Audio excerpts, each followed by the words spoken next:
मारी खबर। राम राम नमस्कार, मैं थारी गैल अनामिका धीमान मारी बोली मारी खबर देखने लग रहे सारे दर्शकों का स्वागत है। शुरुआत करांगे मुख्यमंत्री नायब सिंह सैनी तय हरियाणा विजन 2047 न लेकर बड़ी बैठक हुई है। मुख्यमंत्री नायब सिंह सैनी की ओर से बैठक की कमान संभाली गई।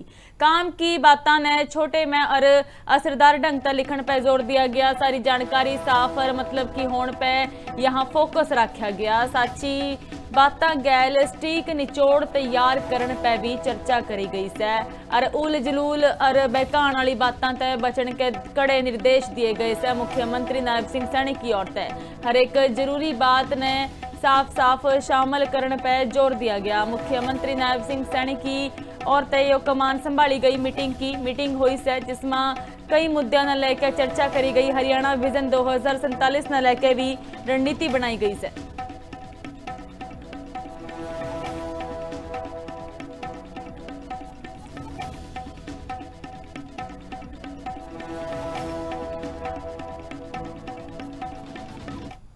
एक बात करेंगे हरियाणा कांग्रेस के कुणबा जोड़ो मिशन की। आवन वाले इलेक्शन तय पहले फुल एक्शन में कांग्रेस नजर आ रही है और कांग्रेस ने कुणबा मजबूत करने खातर तैयारी कर ली है। 26 और 27 मई ने चंडीगढ़ में डीसीसी प्रधान की मीटिंग बुलाई गई। प्रदेशाध्यक्ष राव नरेंद्र सिंह की देखरेख में ये सारा मंथन चल रहा है। हर बूथ लेवल पर संगठन और लोगों से जुड़ाव का इस दौरान हिसाब किताब भी होगा। आज 24 जिला प्रधानों के कामों की जांच पड़ताल हुई। तड़के बाकी जिला के प्रधानों गैलियां मीटिंग करी जाएगी और जिला प्रधानों ने रिपोर्ट गैलियां हेडक्वार्टर बुलाया गया है। SIR अभियान ने लेकर भी चर्चा करी जाएगी। कांग्रेस ने पूरी तैयारी कर ली है। 27 मई ने कार्रवाई और निगरानी कमेटी की बैठक ट्रेनिंग कैंप है।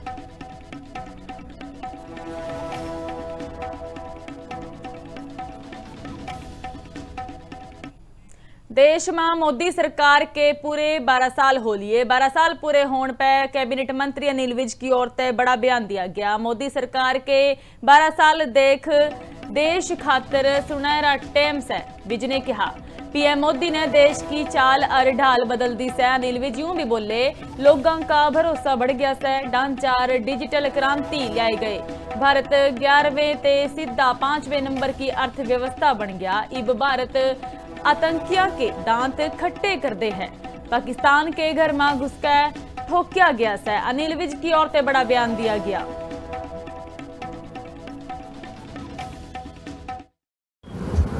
ये जो हिंदुस्तान के 12 साल नरेंद्र मोदी जी की रहनुमाई में पूरे हुए हैं, ये भारत का स्वर्णिम युग है। इसमें हर क्षेत्र में भारत ने तरक्की की है। जन विश्वास बढ़ा है, इंफ्रास्ट्रक्चर बढ़ा है, डिजिटल क्रांति आई है। हमारी आर्थिक व्यवस्था को 11वें नंबर से उठा के 5वें नंबर पर कर दिया। और सबसे बड़ी बात है कि हिंदुस्तान का जो इमेज था, दब्बू का इमेज था। आतंकवादी आते थे, गोलियां चलाते थे, मारते थे और हमारे नेता केवल श्रद्धांजलियां दे के अपने अपने ड्राइंग रूमों में चले जाते थे। जो हमारे एम्बलम में 3 शेर दिखाए जाते हैं, नरेंद्र मोदी जी ने देश को उसके मुताबिक लाकर खड़ा कर दिया। आज हिंदुस्तान शेर है।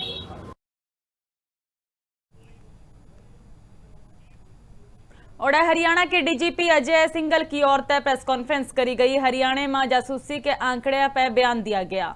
डीजीपी ने कहा हरियाणा में आतंकवाद पर कसौटी सख्त होगी और सरकार की नीति लगातार सख्ती दिखाती हुई नजर आ रही है। और प्रदेश में एंटी टेररिस्ट स्क्वाड बनाने की तैयारी में सरकार लगातार जुटी हुई है। डीजीपी की ओर से यह भी बयान दिया गया कि ATS में ट्रेंड और बढ़िया हथियार वाले जवान शामिल होंगे।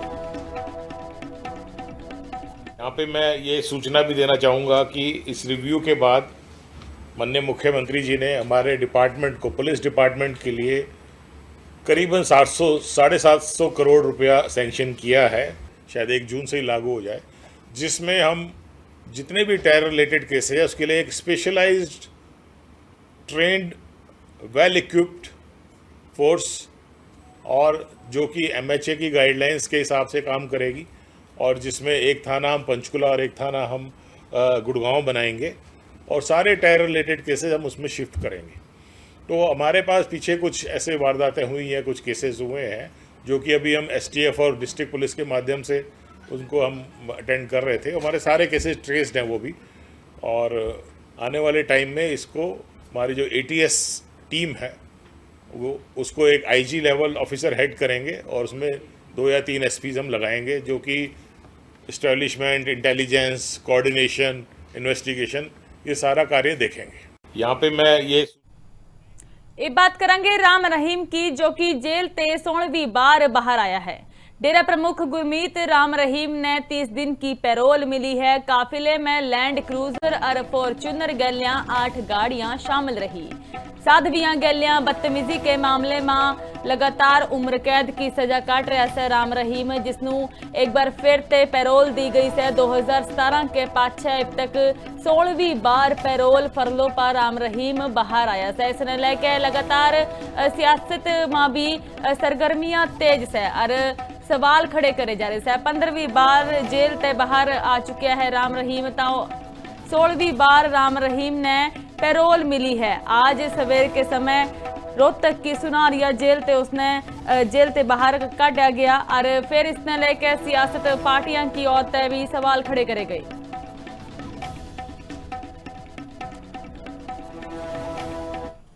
ये बात करेंगे विनेश फोगाट की। विनेश फोगाट ने इब्बी को राहत मिलती हुई नजर नहीं आ रही। एशियन गेम्स 2026 खेलन की अब तक कोई गारंटी को न।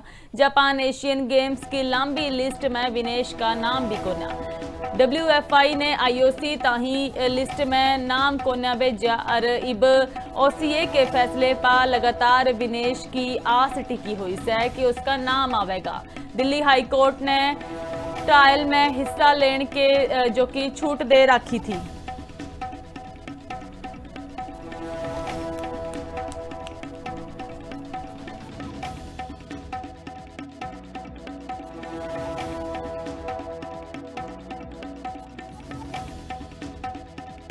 गारंटी को राहत मिलती हुई विनेश फोगाट ने नजर नहीं आ रही, और विनेश फोगाट ने लगातार आस है जापान एशियन गेम्स की लंबी लिस्ट न लेके उसका कोई नाम को ना आया लिस्ट में, और इस न लेके विनेश फोगाट लगातार नजरा बना के रखी है कि उसकी गेम्स में कोई नाम आवेगा।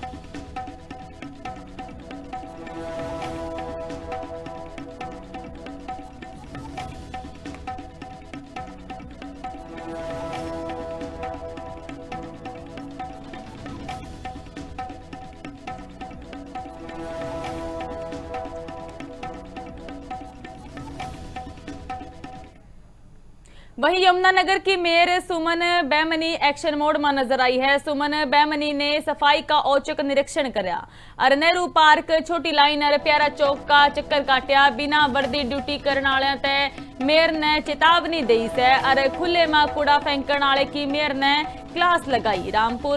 रामपुरा कॉलोनी में मौके पर चालान काटन के निर्देश दिए, हुक्म दिए। शहर में गंदगी फैलाने वाले की खैर कोनी, यो भी सख्त बात कही गई है मेयर की। औरतें घर घर आनी गाड़ियां में जो कि कूड़ा डालने की अपील करी गई है।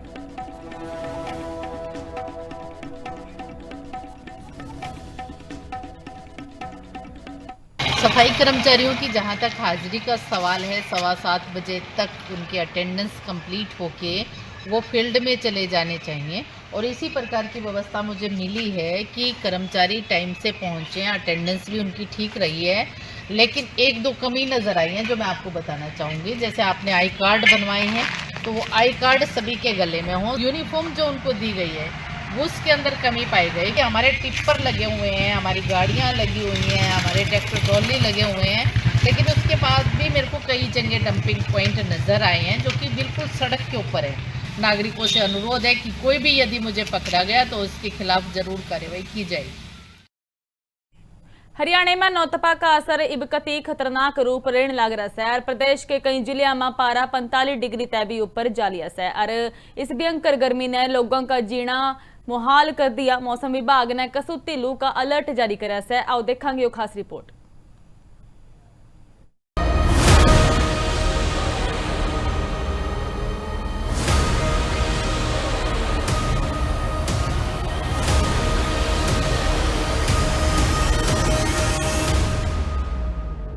हरियाणा में नौतपा का असर इब लोगों पे भारी पड़न लग रहा है। प्रदेश के कई जिलों में तापमान 45 डिग्री तक भी ऊपर पहुंच गया है और मौसम विभाग ने सीवियर हीट वेव का अलर्ट जारी कर दिया है। सवेर से ही गर्म हवा और चुभती धूप ने लोगों का घर से बाहर निकलना मुश्किल कर दिया। मौसम विभाग और चौधरी चरण सिंह हरियाणा कृषि विश्वविद्यालय हिसार के हिसाब से 29 मई से पहला तक प्रदेश में मौसम ज्यादातर सूखा रहने की संभावना है। दक्षिण पश्चिमी गर्म हवा के कारण दिन और रात दोनों के तापमान में बढ़ोतरी देखने न मिल रही है। विशेषज्ञों का कहना है कि अगले दिनों में गर्मी और भी ज्यादा परेशान कर सके। 29 मई तक मौसम सूखा रहेगा। कई जिलों में हीट वेव का अलर्ट जारी किया गया। सीवियर हीट वेव की चेतावनी। दिन और रात दोनों का तापमान बढ़ गया है। तेज गर्म हवा तय परेशानी बढ़ी है।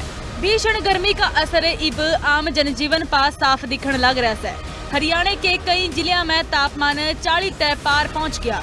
हरियाणा के सबसे गर्म जिले सिरसा 46.2 डिग्री सेल्सियस तापमान दर्ज कराया गया। रोहतक में 45.2 डिग्री सेल्सियस तापमान दर्ज कराया गया। नारनौल में 44.2 डिग्री सेल्सियस, भिवानी में 44.0 डिग्री सेल्सियस, हिसार में 43.3 डिग्री सेल्सियस तापमान दर्ज करा गया।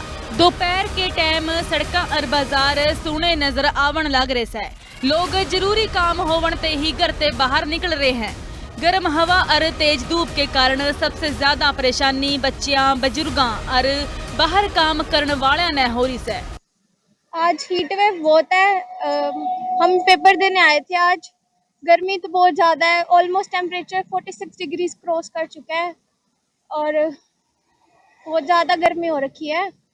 कपड़ा बांध के कहीं बाहर जाना पड़ता है, कभी घर पे जाके नींबू पानी और ग्लूकोज का पानी पी कर अपना कर रहे हैं बचाव। गर्मी ज़्यादा होने के कारण परेशान। वो भी पेड़ों की उसमें आड़े हैं, लेकिन जो है पेड़ों की सहायता से उनकी जो थोड़ी सुरक्षा है। लोगों से भी निवेदन है कि पशुओं को पानी पिलाए, अपने इधर उधर चिड़ियाओं को भी रखे पानी, जिससे उनका भी जीवन व्यतीत हो। बहुत ज़्यादा गर्मी पड़ रही है और मेरे ख्याल से फरीदाबाद में इधर उधर काफ़ी गर्म हिसाब है। डॉक्टरों ने लोगों ने लू ते बचन खातर सतर्क रहने की सलाह दी है। स्वास्थ्य विशेषज्ञों का कहना है कि शरीर में तापमान की कमी और हीट स्ट्रोक के मामले बढ़ सके से। प्रशासनिक तौर पे और पर्सनली तौर पे हमने इस चीज़ का मुख्य ख्याल रखा है कि कोई भी पेशेंट हीट वेव की उसमें ना आए, और हमने एडवाइजरी जारी कर दी है जिसमें बेसिकली ज़्यादा से ज़्यादा पानी पीना और धूप में ना निकलने की सलाह दी गई है। और हमने हमारी सारी हेल्थ फैसिलिटीज़ अस्पतालों के अंदर मुख्य तौर पर बेड रिजर्व कर दिए गए हैं। जो पेशेंट्स हमारे पास आएंगे और उनके रख रखाव के लिए डॉक्टर्स को भी अत्यंत सूचना दे दी गई है, बल्कि उनसे रोज रिपोर्टिंग ली जा रही है कि कहीं कोई पेशेंट आया है या नहीं आया, और उनको मुख्य तौर पर उनको ट्रीट करने की सलाह दी गई है। हरियाणा में नौतपा का असर इब लोगों पे भारी पड़न लग रहा है। प्रदेश में तेज धूप और गर्म हवा ने लोगों की मुश्किल बढ़ा दी है। केस है नौतपा। नौतपा साल के सबसे गर्म 9 दिन माने जावे से। सूर्य के रोहिणी नक्षत्र में आवण तय शुरुआत होवे है। इस टाइम धरती पर सीधी और तेज धूप पड़े से। लू चलन और तापमान बढ़ने की संभावना सबसे ज्यादा होवे है। मौसम में गर्म हवा का असर तेज होवे से दोपहर में बाहर निकलना खतरनाक हो सके। नौतपा में शरीर में पानी की कमी जल्दी हो जाए। फिलहाल मौसम विभाग ने लोगों ने अगले कुछ दिनों और सतर्क रहने की अपील कर दी है, क्योंकि हरियाणा में गर्मी का सितम इबी और भी जारी रहने की संभावना है। हिसार में बढ़ती गर्मी ते मधुमक्खियां पे आफत आ रही है और एल नीनो की वजह से मानसून हल्का रहने का अनुमान है।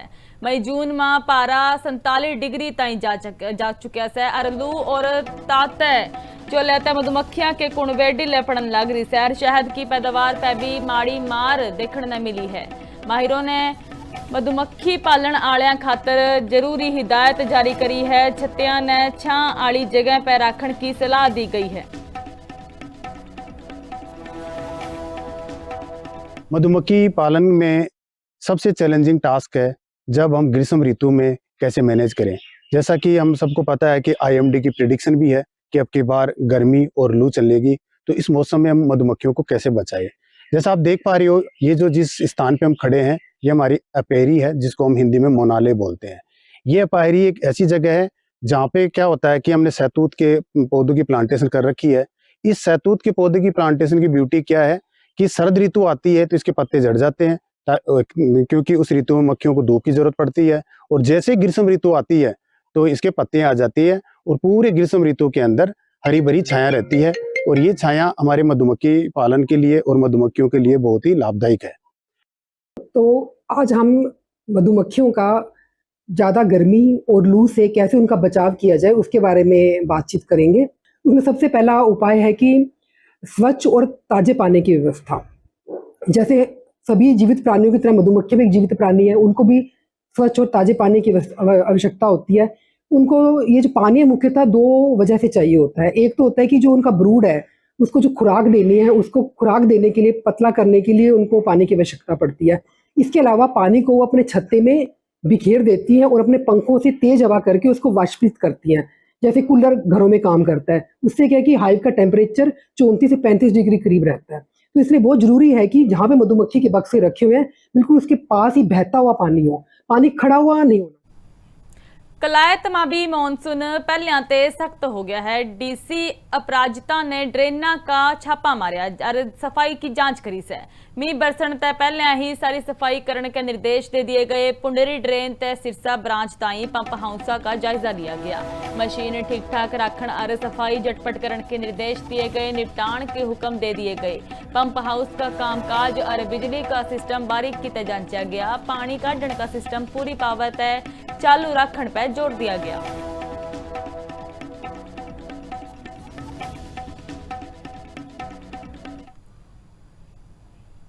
ओड़े माँ के यार ने घर पे देख के छोरे का पारा चढ़ गया से और मतलोडा में 18 साल के गबरू पे कत्ल का इल्जाम से। माँ के कथित यार का गला घोंट के मरण का आरोप से आधी रात ने लुगाई ते मिलन घर पहुंचा था मृतक सतीश। आरोपी विकास नरवाल ने खुद पुलिस ने बताई सारी बात और मरण आले के घरकिया ने प्यार मोहब्बत की कहानी झूठी बताई से। घरकिया का आरोप से कि खेत ते बुला के करया सतीश का काम तमाम, तो सतीश का कत्ल खेत ते बुला के कराया गया। पुलिस ने लाश कब्जे में लेकर छानबीन शुरू कर दी है। ये पानीपत का ये मामला जहां 18 साल के बच्चे पे, बालक पे कत्ल का आरोप लगे हैं।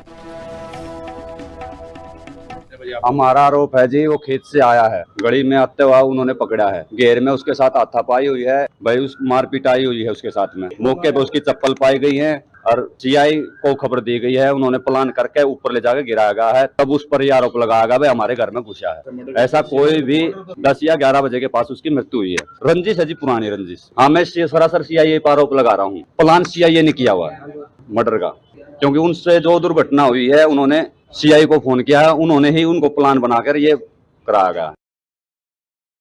कर रहे थे वैसर गांव से सूचना प्राप्त हुई थी कंट्रोल के माध्यम से, गांव वैसर में कोई मर्डर हो गया किसी मकान के अंदर। तो सूचना प्राप्त होने के बाद हम गांव वैसर में पहुंचे तो एक लड़का सतीश, उसके पिताजी का नाम है प्रेम सिंह, गांव वैसर का रहने वाला है, राजेश के मकान की छत के ऊपर उसको कंप्लेंट हमने ले ली है। जो भी मुनासिब पर्चा दर्ज कर दोगी वो करेंगे। पोस्टमार्टम करने के बाद जो भी तथ्य सामने आएंगे बताएंगे। सर, क्या प्राथमिक जांच में पाया गया? रंजिश बता रहे थे भाई हमारी कोई इनके साथ कोई रंजिश। सर, शिकायत दी है। यमुनानगर के कालीराम मर्डर केस में एक्शन लिया गया। पुलिस ने मर्डर केस में एक आरोपी धरिया है। फरकपुर पुलिस ने गुलजार मर्डर के इल्जाम में यो आरोपी दबोचिया। 23 साल पुराना प्लाट रुपयों का जो रोड़ा बना था मौत का कारण, उस पर कार्रवाई करी गई है। 15 मई ने कालीराम पे तेजधार हथियार से हमला कराया था और टेक्निकल सुराग लगाकर पुलिस आरोपी तक जा पहुंची। पूछताछ में गुलजार ने मर्डर की बात कबूली है। मर्डर में बरते गए हथियार पुलिस ने बरामद करे। इस कांड में और कौन कौन शामिल है, जांच जारी है। 5/26 को एक थाना फरकपुर एरिया में सूचना मिली थी कि एक कलीराम नाम के व्यक्ति की तेजधार हथियार से हत्या कर दी गई है। इस संबंध में फरकपुर में ही एक मुकदमा 87 नंबर मुकदमा दर्ज हुआ था मर्डर का। तो उसके बाद तफ्तीश के दौरान कुछ तकनीकी पहलुओं से कुछ हमें क्लूज लगे थे, जिसके चलते आज सुबह बाड़ी माजरा से एक व्यक्ति को राउंड अप करा गया जिसका नाम गुलजार है। गुलजार से जब क्वेश्चनिंग करी गई तो उसने अपना इस बात को कबूला कि उसके द्वारा कलीराम की हत्या कर दी गई थी।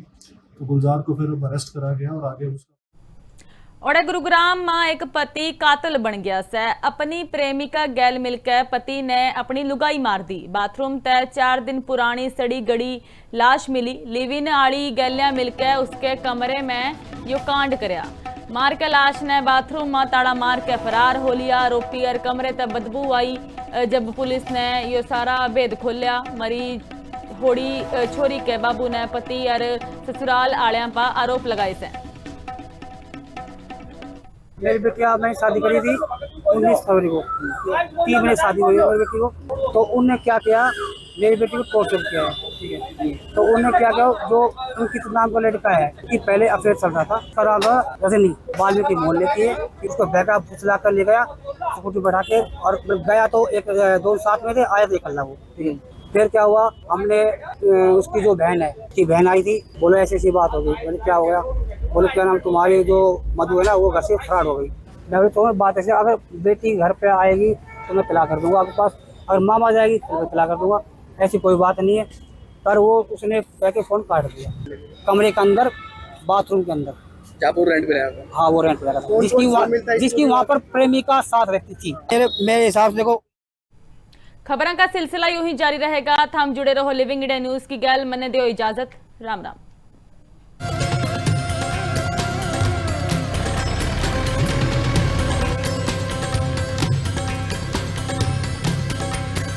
मारी बोली मारी खबर।